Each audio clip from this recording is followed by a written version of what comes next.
Magandang hapon po. Ito po ang inyong Ate Marie, Tita Marie, Nanay Marie, at si Aling Marie, na inyo po laging kakampi. Mga kapatid, kung totoo man na si Bato de la Rosa ang gumawa ng resolution para hindi ituloy ang impeachment ni Sara Duterte, dapat isa si Bato de la Rosa ang atin ditong sisihin kung kaya't ngayon ay nagkakagulo ang buong bayan. Ako po ay hindi naniniwala na magagawa ni Bato de la Rosa na mag-isa ang gumawa ng resolution, ng draft resolution para wag maituloy ang impeachment ni Sara Duterte. Hindi po ako makukumbinsi na isa lang ang may pakana ng resolution na ito, sapagkat ang matinding nakikipaglaban dito ay si Escudero. Sa tingin ko po, si Bato de la Rosa ay hindi marunong gumawa ng resolusyon. Kung kaya't malamang na ito ay talagang pinagkaisahan nila. Silang 11 ang nagkaisa dito.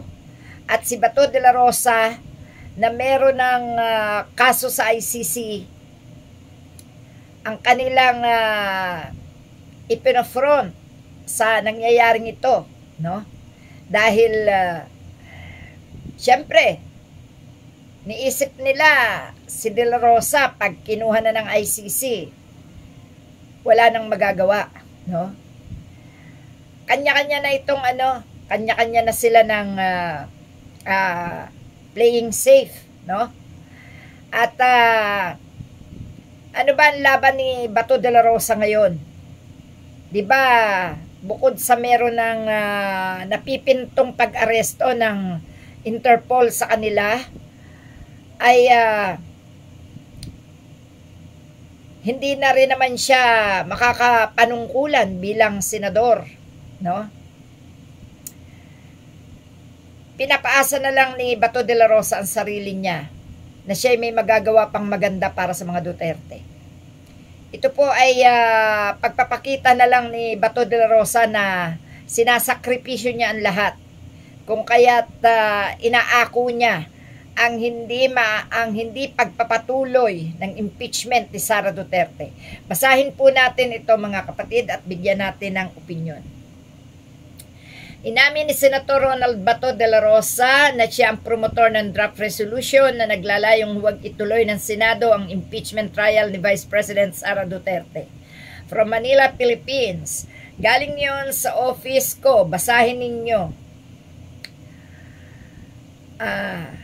Basahin ninyo yung response. You'll understand everything.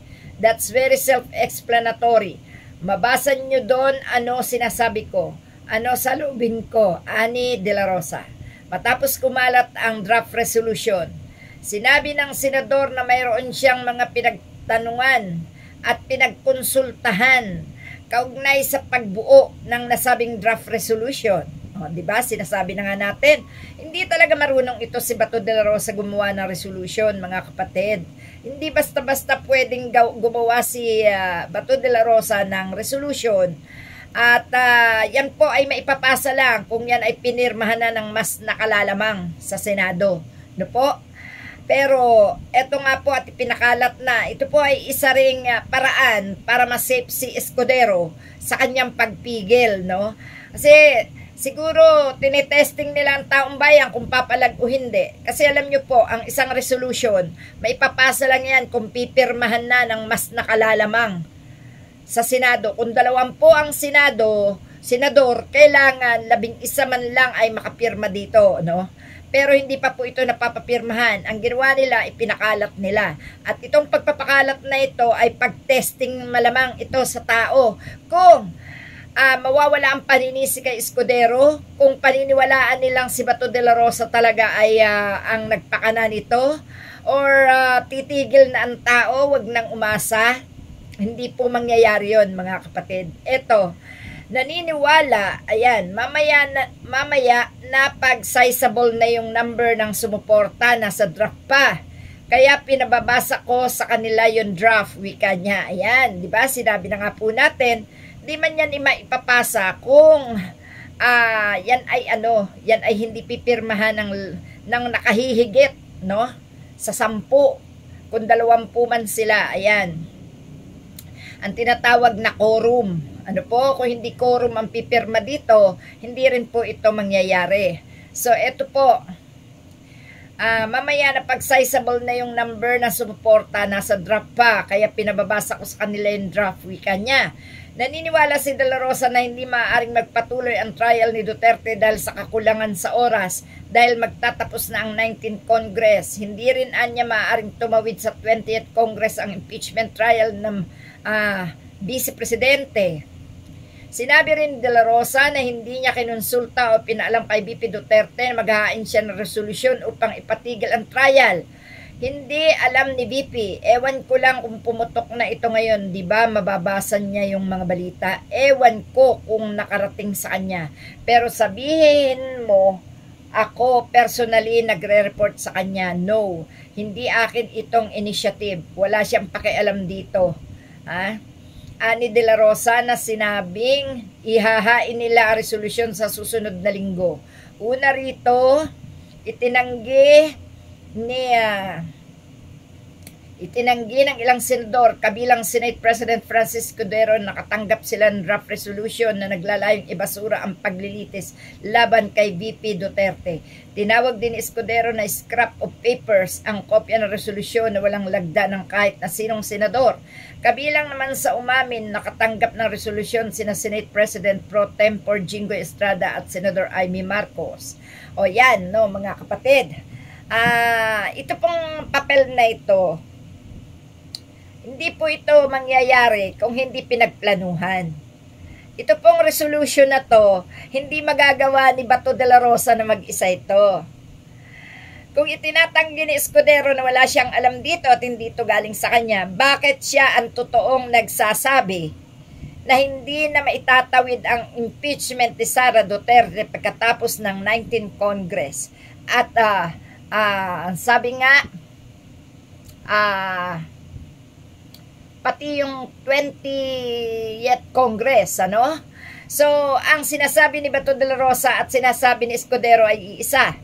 At ngayon, dahil si Escudero ay pinuputakte na ng paninisi ng taong bayan at hindi na rin talaga makapagpigil ang taong bayan sa galit, gumawa naman sila ng panibagong issue. Ito nga po, ito yung draft resolution. Draft pa nga po kasi hindi pa nila napapirmahan, kasi sinusubukan pa nila kung ano magiging reaksyon ng ibang senador, kung sila ba ay pipirma dito o hindi, or may babaliktad na, or mayroon ng makakaisip na baka sila'y madamay sa galit ng bayan. Ano? Totoo po yan, madadamay sila sa galit ng bayan. Kaya po, no choice, Escudero. Kahit anong gawin niyang palusot, kahit anong gawin niyang paraan, no? Kapag ang taong bayan ang kumilos, wala silang magagawa kundi sundin ang kagustuhan ng tao. At kung hindi nila ito susundin din ng bayan ang kanilang ginugusto. Yan po. Ano ba yung laban nitong mga senador na ito? Kung ang taong bayan na talaga ang humahatol, hindi na po kasi maganda talaga. Nakakasawa na po sila. Sobra na. Sobra na po. Tayo po ay tinatapakan na ng husto ng mga taong ito. Kaya kailangan tayo magkaisa na. No? Ang palagay nila sa atin ay mga mangmang na walang magagawa. No? At pinaiiral nila ang kanilang posisyon, ang kanilang pagiging mga liderato ng gobyerno. Kung kaya't mga kapatid, ako po'y nananawagan sa inyo na sana makapag-isip-isip na tayo, no? Kailangan tayo ng ating bansa. Ang bansa ay tayo. Ang bayan ay tayo. Sila po ay ilan lang na mga nasa gobyerno na dapat nakikinig sa hinaing at sigaw ng taong bayan. Mga kapatid, kung si Escudero at Bato de la Rosa ay gumagawa ng paraan at ipinakikita nila na iniisip nila tayo ay kaya-kayanan, mapapasunod, ginagawang mangmang, no? Niloloko. Pues mga kapatid, hindi dapat. Hindi tayo dapat pumayag na tayo ganituhin na lamang palagi ng mga nasa gobyernong ito. Tayo ang dapat nasusunod dito sapagkat tayo ang nagpapasweldo sa kanila. Tayo ang bayan. Tayo ang nasa tama. Kaya po, natural kung sino ang umupo na gagawa ng kabalbalan sa bansa, ang taong bayan talaga ang kakastigo. Yan po mga kapatid, kung si President Marcos Sr. noon, naisip niya ang lakas ng bayan kung paano magpatalsik ng isang presidente kasama ang pamilya. Ito pa kayang Senado ang hindi kayang tapatan ng mga nasa gobyerno? At masakit din isipin, si Bongbong Marcos ay talagang kinaya-kaya na ni Amy Marcos. Wala na po tayong magagawa sa kahinaan ni Marcos ngayon, sapagkat di na siya kumikibo laban dito. Bagamat ang anak niya ang unang-unang pumirma sa impeachment na ito ni Sara Duterte. So mga kapatid, hindi pa tapos ang laban. Tuloy ang laban. Itutuloy ang impeachment ni Sara Duterte. By hook or by crook, impeach Sara. Hindi dapat iatras, hindi dapat mawala ang impeachment na to, hindi dapat nating pabayaan na hindi mai-impeach si Sara Duterte. Kung kinakaya nila tayo, kaya nating lumaban. Salamat mga kapatid. Yan lang muna po. Salamat.